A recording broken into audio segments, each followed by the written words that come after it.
महाशिवरात्रि आवे आप महान तैयारी की नहीं आओ दर्शन किया हूँ भाऊ साहेब भाई भरत भाऊ साहेब वकील साहेब भाई बुढ़िया साहेब भाई वहा आम्ही या गाडी तुम्हा 10,000 देते भी रोडाली मिले चाले गाणे मिले चाले सोंग काढणू है आम्ही या गाडी सोंग चाली आये बाये बोटली है आम्ही या महाने काय है गेम जो भी आलो रिथी आलियो तो भी सोंगाडे तो भी गाय देतो वेरी केंद्र तर पोस्टो लनेरा आती गेम जो भी आलो वेरी तास का मी सोंग चाली आणि बोलो कमल सिंह मास्टर हा का एरिया मिली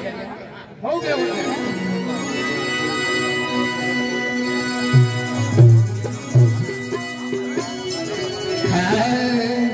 हो या ने धैले के काबू में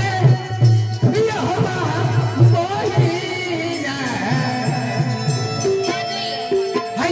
लहजे गाड़ी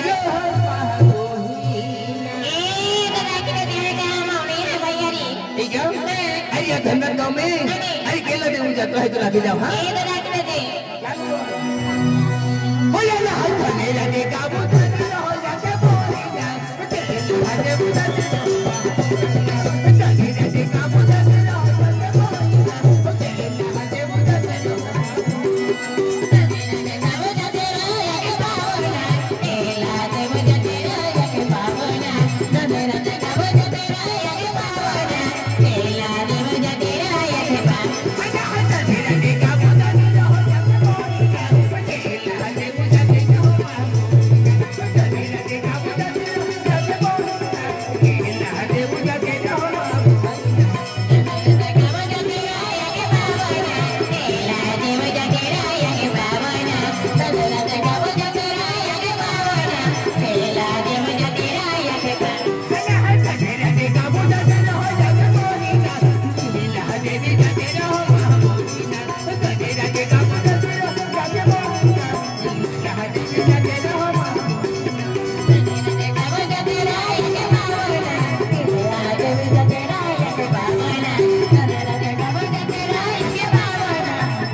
भाऊ साहेब भरत साहेब